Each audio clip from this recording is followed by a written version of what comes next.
Have you ever talked to someone who was genuinely unaware that they were racist? They weren't trolling, they weren't being provocative.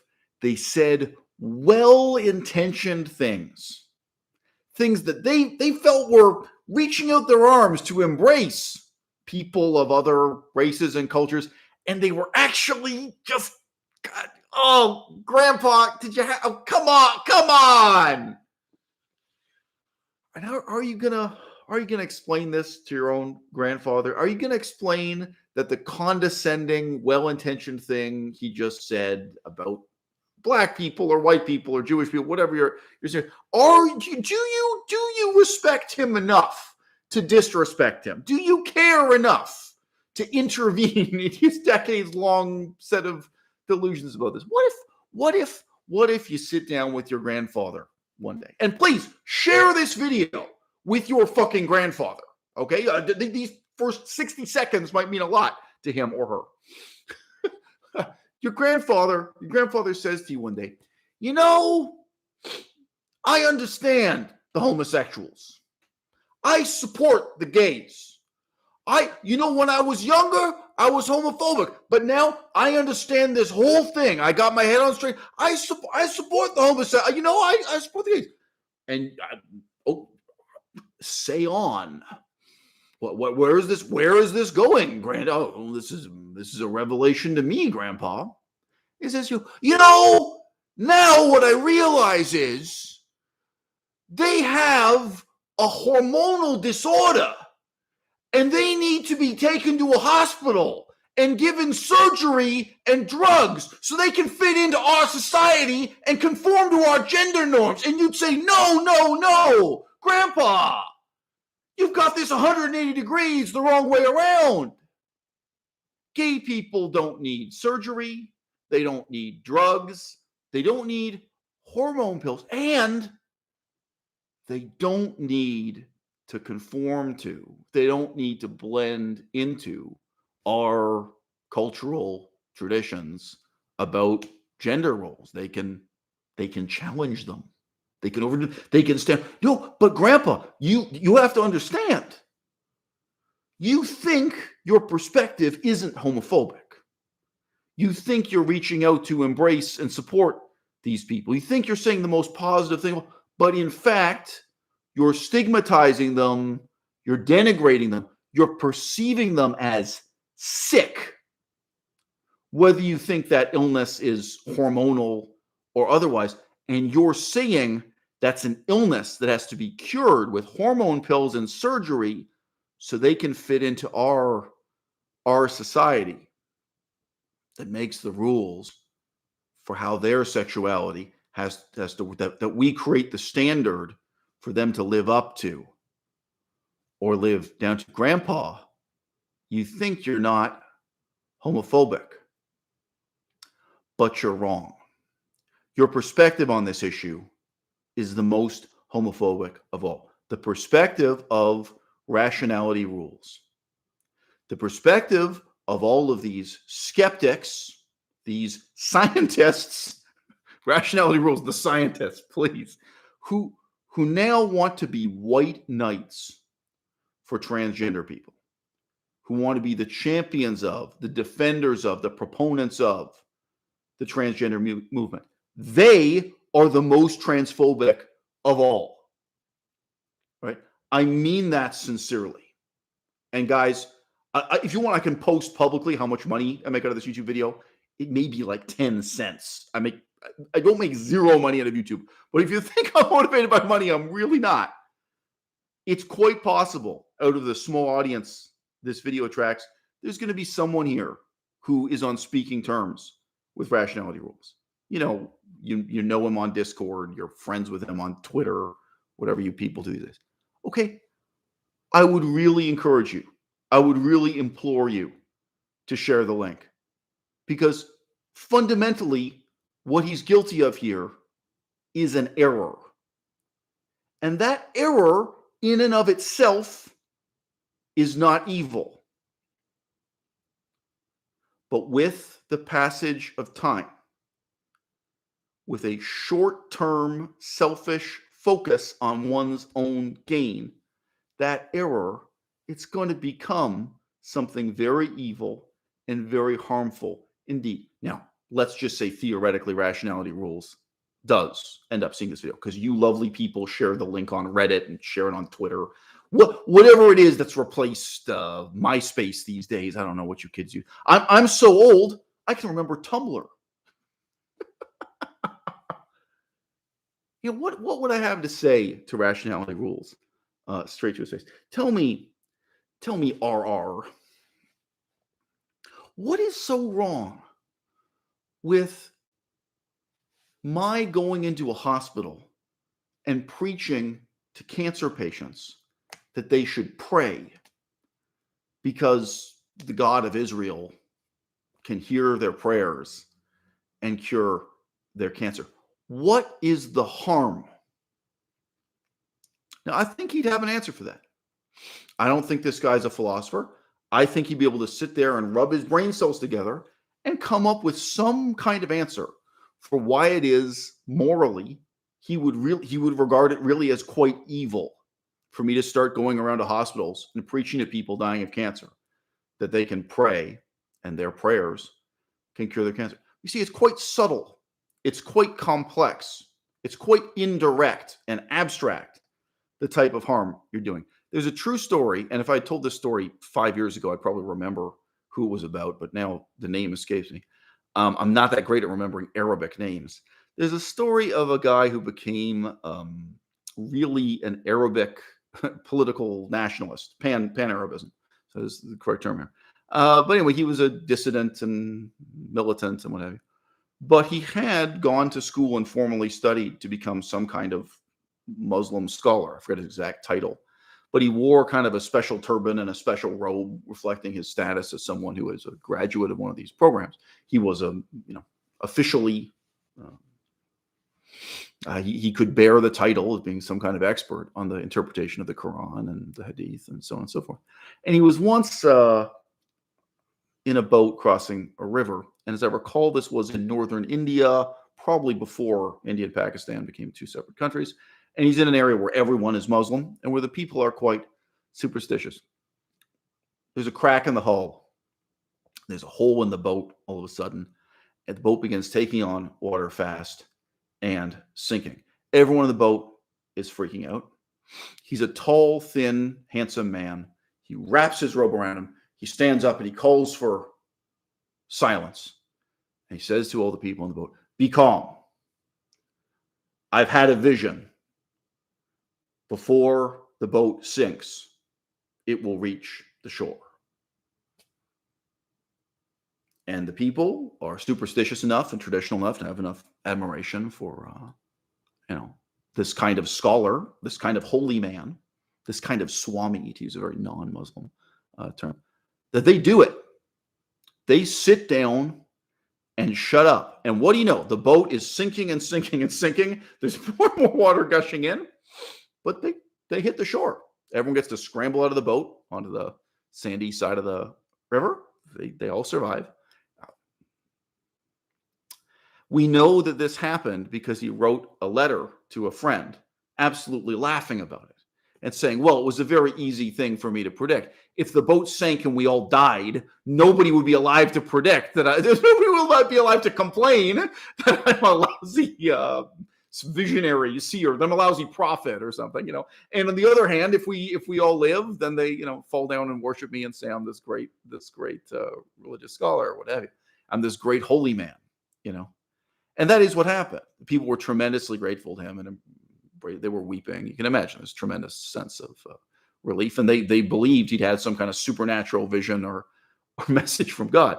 So the reason why this letter to his friend, kind of laughing about it, is significant is that it's debated between historians whether this guy really was a true believing religious Muslim or if really he was some kind of revolutionary nationalist. He had other interests and was more or less cynically using religions. That's why I read about this. That's why I read this letter and read sort of political science essays about its implications.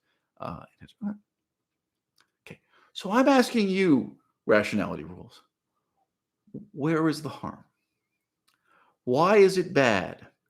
why is it evil and wrong to stand up on that boat and reassure everyone, right, that they will be saved, that the boat will reach the shore? Why is it wrong to walk around that hospital and reassure everyone that God will save them? What you are doing, rationality rules, what you are doing in reassuring people of something that is unscientific, right, that is fictional, and training them to regard it as fact, it's much, much more harmful, right? Much, much, much more directly than either of those two examples I just gave you. I think the difference between telling people the truth and telling them a reassuring fiction, like just pray to God and it'll cure cancer, I think that's the difference between good and evil. I notice you end your most recent video on this topic, Rationality Rules, by saying, honestly enough, that without donations from the audience, without the financial support from the viewers, I think you said, quote, videos like this wouldn't even exist. That's what you say. Okay. I would like everyone to take that seriously. Okay. Because the position you are in is not just of a man walking around the hospital telling everyone to pray to Jesus and purity, but you are getting paid to do this. You are soliciting and receiving donations. All right. There are a couple of videos on my channel where I had to pay a translator, for example. So I translated my video into Spanish. Actually, sorry, in that case, the translator worked for free, so I can't use it. I translated one of my videos into French, one of my videos into Chinese, where I paid a translator to do that, and where I could directly say to my audience, if you didn't donate the money, this video wouldn't exist because that was paid for by my viewers. Let me tell you something. I am not going to make any money out of this video, and you couldn't pay me enough money to stop me. Okay? You can't raise enough donations to shut me the fuck up. Okay? And that may not be the difference between good and evil, but I think that's a difference for you to really fucking think about, Rationality Rules. I think if you reflect on your own life, you'll see that you have conditioned yourself to play the part of an expert in one field after another in which you have no expertise. I've heard you say repeatedly and recently that you are an expert in philosophy, that you are incredibly well read in philosophy, you are some kind of advanced speaker on the topic of philosophy. And you contrast yourself to many of your political opponents whom you look down upon as lacking this kind of understanding of philosophy. Well, this week it's endocrinology, isn't it? What competence do you have in endocrinology? Can you even read peer-reviewed papers in that discipline? Now, what I'm going to say right now is a little bit dangerous. It's dangerous. I have some incredibly stupid people in my audience. I get fan mail from people who are 19 years old. I get fan mail from people who are 60 years old. But I get fan mail from people who watch the show who are mentally disabled. All right. I can't dumb down my content for the teenagers. I mean, what I'm about to say is dangerous. But as a thought exercise, if you're a reasonably intelligent, middle-aged person, do you ever stop yourself, look at the scenario we're in, look at the situation, and just think it through? Just imagine, just ask yourself, what would a more intelligent person do in my situation? Can you visualize someone who is incredibly brilliant and try to think through what they would do? What would a genius do in your situation? Now, I say this is dangerous. If you're a very immature teenager, you can talk yourself into all kinds of shit. But if you're a reasonably mature, reasonably experienced middle-aged adult, if you just stop and think about it, okay, rationality rules. You don't really know anything about the Bible, do you? You're not a biblical scholar. You don't even have like a first-year university education in the Bible. You don't know anything about the Hebrew text, the Greek text, the Latin text, the history of how these things were interpreted. You don't know anything about the history of the church fathers, about Aristotle. You really don't. So when you're making a video in that theater, shall we say, that province, you might really want to stop and ask yourself what a more intelligent person would do. But you've conditioned yourself over years of doing this and years of making money doing it, right? And now you feel comfortable stepping into a field like endocrinology with just as little understanding as you have of the Christian Bible or the politics of religion or 100 other, kind of disciplines you've run roughshod over, right? And you've made money running roughshod over these disciplines. Okay. Rationality rules. You have become very accustomed to beginning a sentence with the phrase, gender is a social construct. You say, gender is a social construct, therefore, someone in the audience, you could go through this video with a clicker and count how many times he uses the idiom social construct.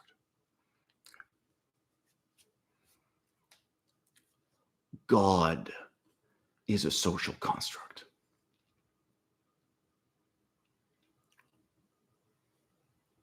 Jesus satisfies the criteria for the social construct of being a God. Following your logic, rationality rules, therefore, God exists and Jesus is a God. For those of you who are not familiar with his works, he is dead serious in his most recent video in advancing the argument that gender is a social construct. So, for example, let's say female or woman, right? Anyone who makes the effort to fulfill that role, to satisfy the criteria, to check off the checklist, shall we say, for the social construct of gender, therefore is female, is that gender, social construct.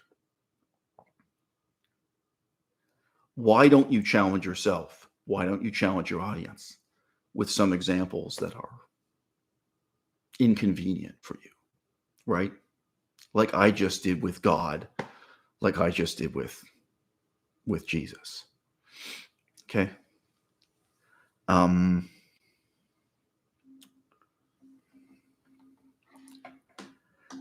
Being honest is a social construct. Do you ever think about that? Being good is a social construct. The truth is a social construct. Does that mean that if I just feel like I'm being honest, that I feel like I'm telling you the truth, that I'm telling you the truth? There were millions of people who really feel like they talk to Jesus and that Jesus talks back to them. They really feel it. They really experience it. Okay, I've read moving accounts of this and I've talked to Buddhist monks about this face to face. There were Buddhist people who really believe that the Buddha visited them in a dream, the Buddha taught that they have communication with the Buddha one way or another. My point is this isn't unique to Christianity. This can, in slightly different forms, it appears in many different religions.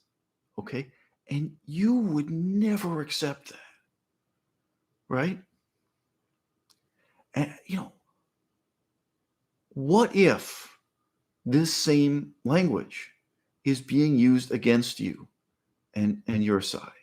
Okay, because anything can be justified and anything can be demolished by, in this way, labeling it as a social construct. Right?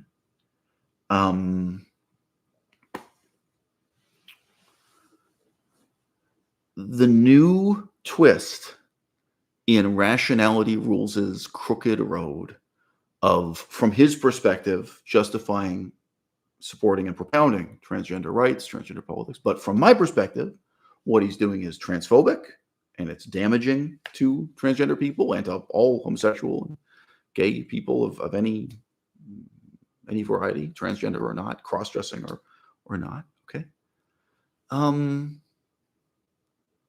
Sorry, just pause. I'll continue my sentence. But look, guys, you want to know the other difference between me and Rational Rules? If I'm wrong, I'll come here and make a video admitting it and reflecting on it and philosophizing about it in all this guy's years on YouTube. You know what? There's only one issue I can remember him saying he was wrong about, and it's transgender politics. It's when he flipped on this. But look, if I'm wrong, it's possible. It's possible I'm going to change my perspective on this. But I am being really sincere when I say to you, it is incredibly damaging to tell people who have a sexual fantasy about being the other gender that they have a medical problem that can be cured and should be cured with hormone pills and surgery. That's much, much more damaging than telling someone with cancer that they should pray to Jesus and maybe Jesus will cure their cancer. It's really very directly damaging. And in the same sense, I opened this video with the example of your homophobic grandfather, your racist grandfather. Your grandfather doesn't think he's homophobic, but precisely in perceiving gay people as sick and as needing to be cured or need to be corrected, right? That's the most homophobic position of all. His position is the most transphobic position of all. Ultimately, you have to admit this is a desire. All right. Okay. I'm going to go on a limb here too. There are new scientific findings all the time. I've made some videos talking about this. There was an important scientific finding about the genetic basis of homosexuality that nobody wanted to deal with. Still to this day, I don't think I've seen one other YouTube video on it ever. Very interesting question. To what extent can we specify a genetic origin or some gene that correlates to homosexuality? Well, guess what? There have been some uncomfortable findings of this guy. Okay, what would you say if you're talking to a 16-year-old boy and he says that he thinks there's something wrong with him in terms of his endocrinology, in terms of his hormones? I know, okay, you're listening. You're thinking, what, is he going to tell me he's transgender? He likes cross-dressing? Is he going to tell me he's gay? Is he going to tell me he's straight, but he likes getting penetrated up the ass by his girlfriend? Like, there's all kinds of things this teenager could tell you. It's got to be, okay, all right, lay it on me. And he says all the other boys in his high school dream about and obsess about women with huge breasts, but he's attracted to flat-chested women. Look, I want to say this to you. It is theoretically possible in the future that there will actually be like a scientific finding that if you're not attracted to women with big breasts, there's something genetically wrong with you. But, I am going to state as a hypothesis here that if you were a man who prefers flat-chested women, a heterosexual man who prefers flat-chested women, there is nothing wrong with you. You don't need to take hormone pills and you don't need surgery, right? And I'm going to take the further step. As life goes on, what you're interested in, what you're attracted to can change. A lot of things in human sexuality, they don't last 10 years, they don't last 5 years. I've said this a million times. A lot of us, my generation, were brainwashed watching rap videos. Like it's really a specific kind of African-American beauty that you saw again and again and again. But for other people, they watch some other kind of videos, some kind of music, something else to brainwash you. And then you grow up. And for me today, I can watch the same rap videos I watched at the end and think, gee, why did I, whatever, what did I ever find attractive with them? Yes, it can change. Yes, and, your fascination with cross-dressing, it may not last forever, right? It may be something you're passionate about for 5 years. It may come and go. And if you get an operation, if you start taking hormone changing pills, now you're stuck with consequences. You can't change.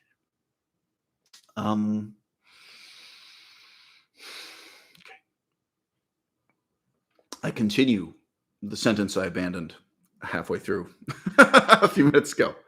All right. There is a new twist in Rationality Rules' Crooked Road, in which he's pursuing his peculiar argument that, from my perspective, is transphobic. And this is it. He claims that it is impossible to conflate biological sex with this cultural construct called gender, that we cannot conflate them. We cannot treat these two distinct things, these two discrete things, as one and the same, because some people are born with medically real abnormalities, right? And he trots out some of the some of the ones that have been made well known by cable television in America, such as androgen insensitivity syndrome. Okay. So he's claiming some people are born with very rare, physically real, scientifically real hormone problems and physiological problems, right, that make it impossible for them to fit into gender binary, sex binary, and make it impossible for biological sense and the social construct of gender to truly be one and the same. Okay. There are two possible readings of this thesis. Okay. One is that you, Rationality Rules, are claiming that transgender people are born with a biologically real endocrine disorder, that they are hormonally abnormal or physiologically abnormal, and that's false. I would just like to add, mountains of research have been done this. Like, basically, from the earliest awareness of hormones, people were interested in the question of whether or not homosexuals were hormonally abnormal. If you guys don't know, sorry, I come from a political science background. People were always interested in whether or not murderers were hormonally abnormal, so-called psychopaths, mass murderers, killers, people who were very violent. They were always looking for a physiological basis. If you want an anthropological basis, so like physical anthropology, like, okay, is there something in this person's blood that makes them a killer, that makes them this, that makes them that? So, yes, one of the earliest fascinations, even of physical anthropology, but many different disciplines, was to try to establish whether or not homosexuals and whether or not people involved in transgenderism, cross-dressing, and these other categories, whether or not they had an endocrine disorder, whether or not there was something hormonally wrong with them. And the answer is no. And I remember an interview, this I heard on the radio decades ago. So this is like 30 years ago or something. And it was a scientist, and he was really an expert in endocrinology. And it was just a funny, honest moment where he said, look, I've run the blood tests, I've done the hormone tests on hundreds of transgender men. These are male to female transgender people. And he said, everyone wants to believe it's a hormonal disorder. Everyone wants to believe it's endocrine disorder. But they're normal. They're perfectly normal. And he then said some words like, it's all hogwash or something. What his meaning was, the people who want to categorize the transgender as having hormones, that's, but of course it ended up kind of sounding like a condemnation of transgender. He was like, oh, look, I'm sorry. You can kind of imagine how you're in that field and you're worked up about this. You're tired of this playing out. Again, okay, so there are two ways, I said, to read what Rationality Rules is saying, all right? Either you are trying to abnormalize transgender people and treat this as equivalent to an endocrine disorder, and he mentions that he and his co-host mentioned a number of truly bizarre innate conditions people can be born. So either you want to do that, or you are making the claim that a biologically real category can't exist if there are any exceptions to it caused by disease, caused by illness, right? So, tell me something. The color red, is that a social construct? Some people are colorblind, so therefore we can't use the category red. It's not set like some people have extraordinary health problems. It's true. Some people are born with really remarkable endocrine disorders, and some of them can be treated by surgery, and some of them can be treated with hormone therapy. There have been repeated controversies about female athletes who actually do have testicles or partially developed testicles. It's normally in their abdomen. It's not visible on the exterior. So they're people who are born intersexed, and they're women who, as a result, have an abnormally high level of testosterone. It's not the only medical condition that can cause abnormally high testosterone. And many of these women have surgery to remove these vestigial testicles. Okay.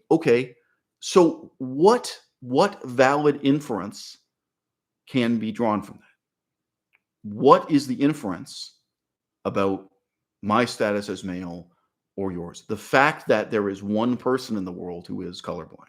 Let's just say there's one person who can see more colors than I can. What is the valid inference about color itself, whether we are talking about color as a social construct, which in part it is, or we are talking about color as a scientifically real wavelength that can be measured with instruments, that can be objectively determined and quantified, because color is both, but it's one and the same thing that can be analyzed in two ways.